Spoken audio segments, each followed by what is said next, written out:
जी तो students, next MCQs हमारे पास है एक बार फिर बाइनोमियल थ्योरम से। हमें एक बाइनोमियल जो है वो दी गई है a+b⁴ और हमसे ये कहा जा रहा है कि आप इसकी मिडिल टर्म बताइए, यानी मिडिल टर्म आइडेंटिफाई कीजिए कि कौन सी बाइनोमियल जो होगी, टर्म जो होगी वो इसकी मिडिल टर्म होगी।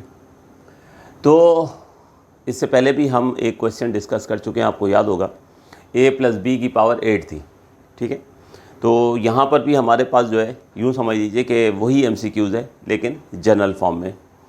देखिए, उस वक्त हमने डिस्कस किया था कि अगर कोई भी बाइनोमियल है हमारे पास a+b⁴n, तो मैंने आपसे ये कहा था बेटे कि अगर ये पावर इवन होगी ना तो हमारे पास जो है वो 1 मिडिल टर्म एग्जिस्ट करेगी, और अगर किसी बाइनोमियल के ऊपर पावर ऑड होगी तो 2 मिडिल टर्म एग्जिस्ट करेगी। तो अगर हमारे पास जो है वो पावर इवन होगी तो मिडिल टर्म जो आप आइडेंटिफाई करोगे वो फार्मूला हो जाएगा हमारे पास n+2/2h टर्म। वो फार्मूला हो जाएगा n+2/2h टर्म, यानी अगर a+b की होल पावर n है और n इवन है तो मिडिल टर्म कैसे आइडेंटिफाई करोगे, n+2/2h टर्म के फार्मूले से। इस वक्त हमारे पास जो पावर है वो 2n है। अब ये 2n के बारे में हमने जानना है कि ये जो पावर है, हमें इस वक्त जो क्वेश्चन गिवन है, ये पावर इवन है या ऑड है। क्योंकि इवन पावर होने की सूरत में जो है वो 1 मिडिल टर्म होनी है और ऑड पावर होने की सूरत में 2 मिडिल टर्म होनी है। तो ये हमारे पास जो पावर है इस वक्त, ये इवन पावर है। अब सवाल ये पैदा होता है कैसे, क्यों, इसका रीज़न क्या है। तो देखिए, ये है 2n, n कोई भी नंबर हो सकता है, नेचुरल नंबर हो सकता है, ठीक है ना। तो इसका मतलब ये हुआ कि ये 2n का मतलब मल्टीपल ऑफ 2 है। अब आप सोच लीजिए कि दुनिया में जितने भी नंबर मल्टीपल ऑफ 2 हैं, क्या वो ऑड हो सकते हैं? यकीनन नहीं हो सकते। 2 को 1 से मल्टीप्लाई करें, रिज़ल्ट 2 आता है। 2 को 2 से मल्टीप्लाई करें, रिज़ल्ट 4 आता है। 2 को 3 से मल्टीप्लाई करें, रिज़ल्ट 6 आता है। 2 को 4 से मल्टीप्लाई करें, रिज़ल्ट 8 आता है। तो ये देखिए कि मैं 2 को ऑड नंबर से मल्टीप्लाई कर रहा हूँ, ठीक है। जब भी रिज़ल्ट क्या आ रहा है, 2 और 6 यानी इवन आ रहा है। और जब मैं 2 को इवन नंबर से मल्टीप्लाई कर रहा हूँ, ये देखिए, तो जब भी रिज़ल्ट जो है वो क्या आ रहा है, इवन आ रहा है।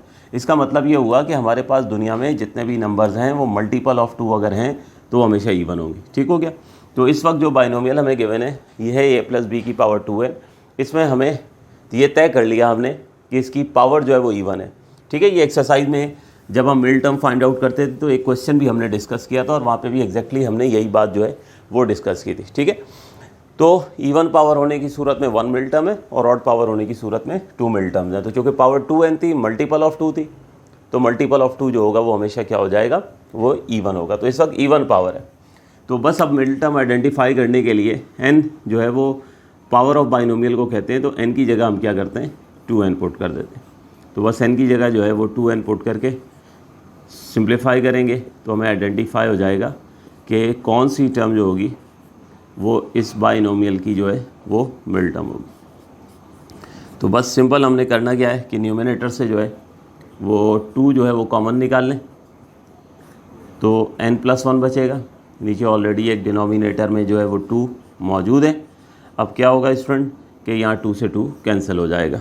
तो ये लीजिए, हमने आइडेंटिफाई कर लिया कि इस बाइनोमियल में मिडिल टर्म जो होगी वो कौन सी टर्म होगी, वो n+1h टर्म, ठीक है। तो यहाँ से देख सकते हैं n+1h टर्म, ये हमारा लास्ट ऑप्शन, नोट कर लीजिए।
नेक्स्ट हमारे पास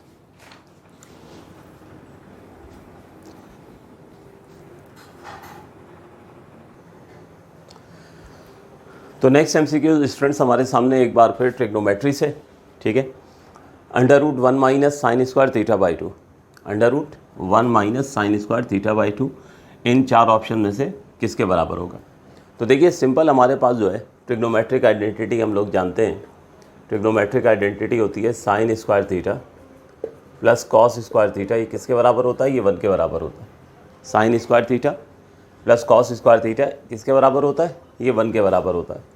अगर यहाँ से मैं कॉस स्क्वायर को इधर ही रखूँ तो मुझे साइन स्क्वायर को इक्वेशन के दूसरी तरफ ले जाना होगा, तो ये क्या हो जाएगा 1 माइनस साइन स्क्वायर थीटा, ठीक है।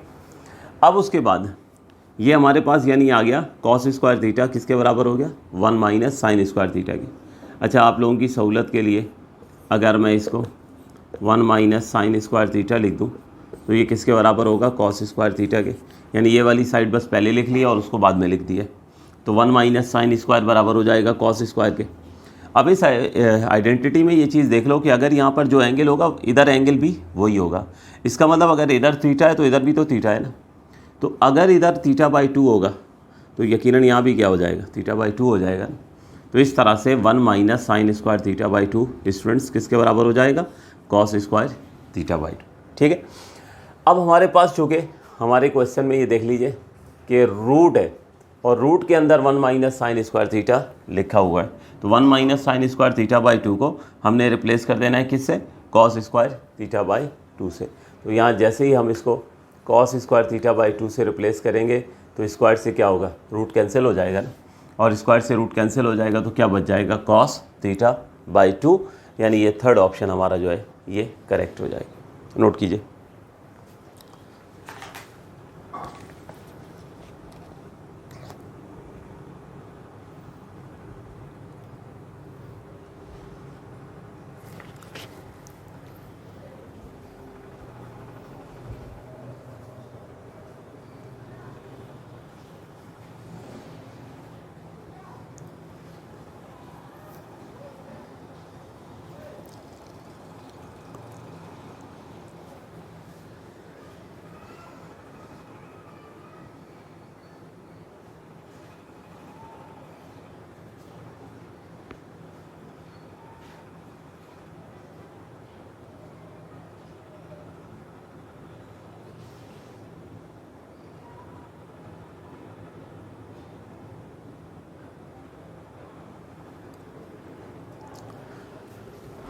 जी तो स्टूडेंट्स नेक्स्ट एमसीक्यूज हम डिस्कस करते हैं।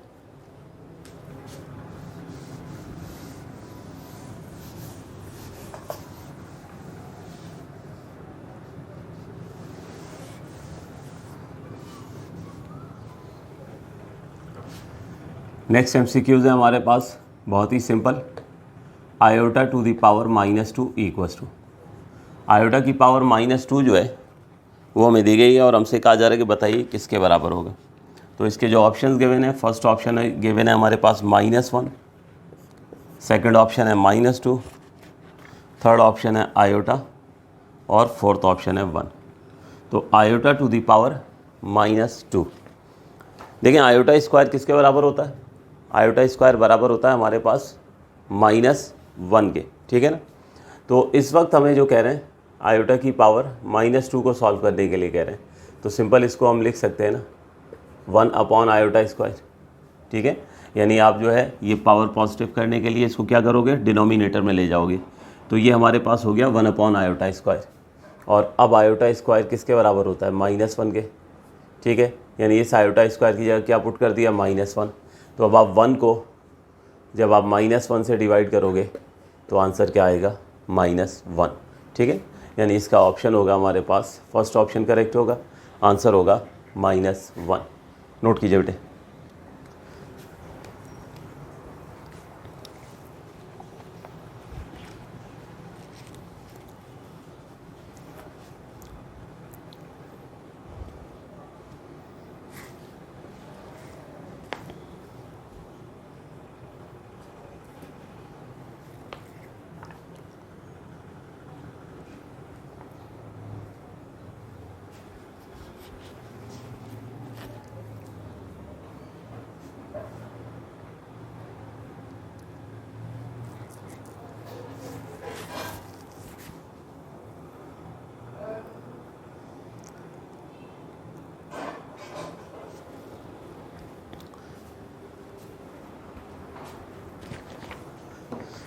नेक्स्ट एमसीक्यूज है हमारे पास,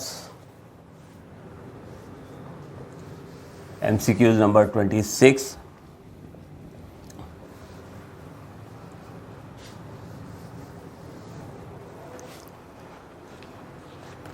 एमसीक्यूज नंबर 26 जो है ये हमारे पास है सिंपल अलजेब्रा से रिलेटेड। 2 इक्वल्स टू, बल्कि सॉरी 2 की power x plus 2, this will be equals to 32।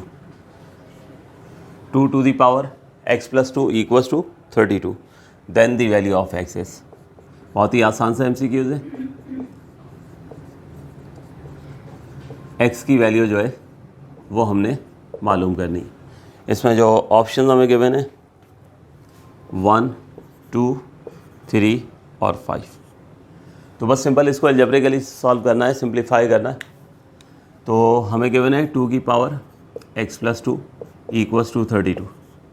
तो लेफ्ट हैंड साइड तो एज इट इज़ रखें 2 की पावर x प्लस 2। 32 जो है इसको हम लिख सकते हैं 2 की पावर 5, ठीक है। 2 की पावर 5 किसके बराबर होता है? 32 के बराबर होता है। अब आप रूल जानते हो अलजेब्रा का कि इक्वेशन के दोनों जानिब अगर बेसिस सेम हो तो पावर्स भी क्या होती हैं? सेम हो जाती हैं, ठीक है। अगर किसी भी इक्वेशन के दोनों जानिब बेसिस सेम हो तो पावर्स भी क्या होती हैं? सेम होती हैं। यानी x प्लस 2 जो है ये बराबर हो जाएगा 5 के। अब यहाँ से 2 को उस तरफ ले जाइए तो ये हो जाएगा 5 माइनस 2, यानी x बिल्कुल बराबर हो जाएगा यहाँ से किसके बराबर? 3 के बराबर। तो ये इसका ऑप्शन जो है ये करेक्ट होगा, नोट कीजिए।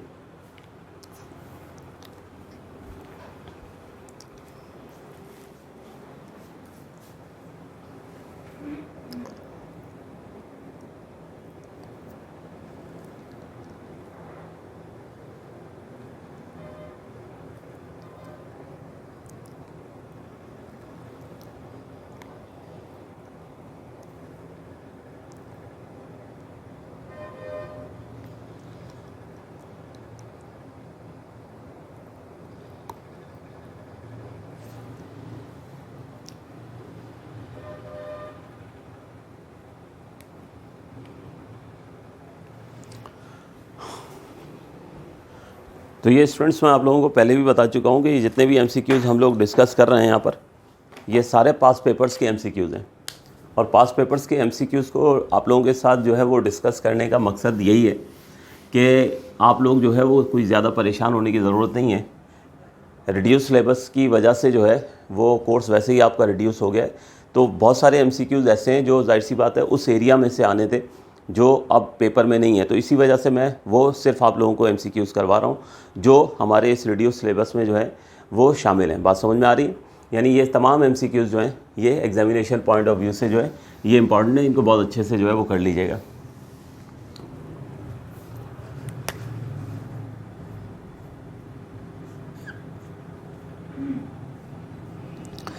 नेक्स्ट एमसीक्यूज़ जो हम डिस्कस करने जा रहे हैं वो है हमारे पास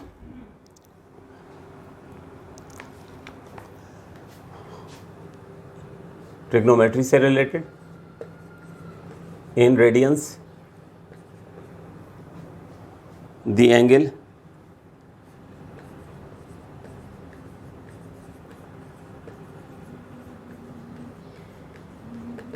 measuring 240 degree is equal to. आपसे पूछें कि 240 डिग्री रेडियन में जो है वो किसके बराबर होगा। मैं पहले ऑप्शन लिख दूं फिर आपको एक्सप्लेन करता हूँ। फर्स्ट ऑप्शन है 3 π/4, सेकंड ऑप्शन है π/4, थर्ड ऑप्शन है π/6 और फोर्थ ऑप्शन है 4 π/3, ठीक है। तो ये हमारे पास 4 ऑप्शन हैं। अब इसमें हम देखते हैं कि कैसे हमने इसको सॉल्व करना। देखो हमारे पास जो है हमने चैप्टर 9 जो पढ़ा था ट्रिग्नोमेट्री का, उसमें हमने रेडियंस को डिग्री में और डिग्री को रेडियंस में कन्वर्ट करना जो है वो सीखा था। तो हमने ये सीखा था कि हमारे पास जो 180 डिग्री है वो किसके बराबर होता है? ये बराबर होता है पाई रेडियन के, ठीक है। 180 डिग्री किसके बराबर होता है? पाई रेडियन के। तो यहाँ से अगर हम 1 डिग्री की वैल्यू निकालना चाहें तो क्या करना होगा, 180 को क्रॉस मल्टीप्लाई करके इस तरफ ले आना होगा, यानी 1 डिग्री जो है ये बराबर होगा पाई बाय 180 रेडियन के। तो ये हमें 1 डिग्री की वैल्यू मिल चुकी है। अब 1 डिग्री वैल्यू हमने इसलिए निकाली है कि अब हमें जिस एंगल को भी कन्वर्ट करना है हम आसानी कर सकते हैं, ठीक है ना। तो हमारे पास इस वक्त जो है वो 240 डिग्री है, तो 240 से मल्टीप्लाई कर दीजिए बोथ साइड। तो 240 को मल्टीप्लाई कर दें 1 डिग्री से और इधर भी 240 से मल्टीप्लाई कर दें राइट हैंड साइड पर, तो आपको कन्वर्जन जो है वो मिल जाएगी, ठीक है। अब राइट हैंड साइड पे क्या करना है, जस्ट सिंप्लीफाई करना है ना। लेफ्ट हैंड साइड तो हो गई आपकी 240 डिग्री, यहाँ पर अब कैंसिलेशन जो है वो आप कर लीजिए। तो देखो मैं इधर रफ में कैंसिलेशन करके बता देता हूँ, 240 इंटू पाई बाय 180। तो देखो सबसे पहले तो 0 से 0 कैंसिल हुआ, फिर हमारे पास जो है वो 3 6 18 हो गया, 3 8 24, फिर 8 और 6 को कैंसिल करें तो 2 4 8, 2 3 तो 4 पाई बाय 3 रेडियन, ठीक है, 4 पाई बाय 3 रेडियन। तो ये बेटे हमारा कन्वर्ट हो चुका है 240 डिग्री किसके बराबर है, 4 पाई बाय 3 रेडियन के। कौन सा ऑप्शन करेक्ट है जी, ये ऑप्शन हमारा करेक्ट है, ठीक है। तो हालांकि ये बहुत सिंपल से एमसीक्यूज़ है, यकीनन आप बहुत सारे स्टूडेंट तो देखते ही इसको जो है वो कर लेते होंगे, लेकिन मैं स्टेप्स जानबूझ के इसलिए बता रहा हूँ कि ताकि किसी भी स्टूडेंट्स को किसी भी किस्म की कोई डिफ़िकल्टी ना हो, और एक दफ़ा जो चीज़ें हमने इन्फॉर्मेशन जो नॉलेज हमने एक्सरसाइजेज में गेन की है वो एक दफ़ा रिकॉल हो जाए। एमसीक्यूज़ की क्लास का बेसिक मकसद भी यही है, ठीक है। तो इन एमसीक्यूज़ को साथ साथ नोट भी करते रहें और इन्हीं को रिवाइज़ करते रहें। आप अगर इन एमसीक्यूज़ को कर लेते हो, मैं जितने भी एमसीक्यूज़ कराऊंगा, अगर आप इनको कर लेते हो तो उम्मीद ये है कि आप लोगों को जो है वो एग्ज़ाम्स में एमसीक्यूज़ में मसला नहीं होने वाला है, ठीक है। तो इसको नोट कीजिए, फिर आगे मज़ीद हम चंद एमसीक्यूज़ डिस्कस करते हैं।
नेक्स्ट एमसीक्यूज़,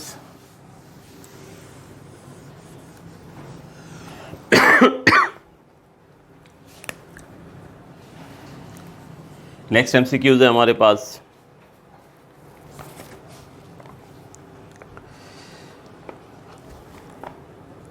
कॉम्प्लेक्स नंबर से related, the multiplicative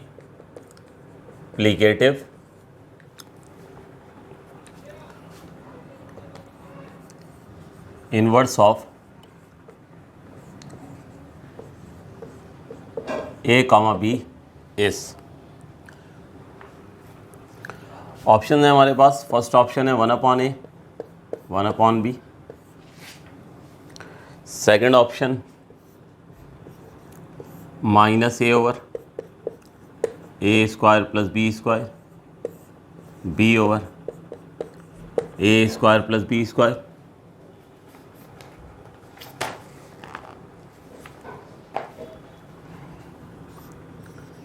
a/a² + b² -b/a + b² और -a -b, ठीक है। तो ये सिंपल फार्मूला है, चैप्टर नंबर 2 कॉम्प्लेक्स नंबर में हमने पढ़ा था कि अगर कोई कॉम्प्लेक्स नंबर है a + i/b, जैसे हम a, b भी लिख सकते हैं, उसका मल्टीप्लेटिव इन्वर्स क्या होगा, तो ये फार्मूला है, ठीक है। कौन सा फार्मूला है, इनमें से करेक्ट ऑप्शन कौन सा है, तो आपको बताया था कि अगर एक कॉम्प्लेक्स नंबर है a कॉमा b, यानी रियल पार्ट इसमें a है और इमेजिनरी पार्ट b है, तो उसका जो मल्टीप्लिकेटिव इन्वर्स होगा, उसका जो रियल पार्ट होगा ये हो जाएगा a upon A square plus B square,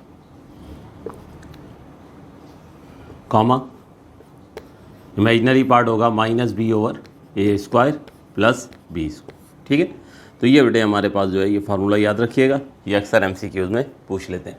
तो ये हमारा थर्ड ऑप्शन जो होगा ये इसका करेक्ट होगा, यानी इस कॉम्प्लेक्स नंबर का मल्टीप्लिकेटिव इन्वर्स जो है वो हमारे पास है a over A square plus B square और minus B over A square plus B square, यानी आपको मेमोराइज़ करना है। एक बात इसी के साथ ही बताता चलूँ, एक और एमसीक्यूज़ हो सकता है आगे हमारे डिस्कशन में आ भी जाए। एक दफ़ा हमें ये एमसीक्यूज़ भी आ चुका है, एक कॉम्प्लेक्स नंबर इस तरह दे दिया 0,3 और उसका मल्टीप्लिकेटिव इन्वर्स जो है वो मांग लिया, तो कोई प्रॉब्लम वाली बात नहीं है। हमारा ये जो ऑर्डर्ड पेयर में जो पहला नंबर होता है, ठीक है, ये जो फर्स्ट पोजीशन होती है, ये जो एब्सिसा की जगह लिखा होता है ये रियल पार्ट कहलाता है, और जो बाद में लिखा होता है, ठीक है, ये इमेजिनरी पार्ट कहलाता है। तो ए हमारे पास जो है वो 0 और बी 3, अगर आप ए की जगह 0 और बी की जगह 3 पुट कर देंगे तो आपको 0,3 का भी जो है वो मल्टीप्लिकेटिव इन्वर्स मिल जाएगा। ठीक है, सिर्फ जिक्र कर दिया मैंने, आगे जब क्वेश्चन के तौर पे कहीं आएगा तो उसको हम कंप्लीटली एक बार फिर फार्मूला लिख के जो है वो हम कैलकुलेट भी कर लेंगे। तो बहरहाल फार्मूला आपको याद होना चाहिए, नोट कीजिए बेटे।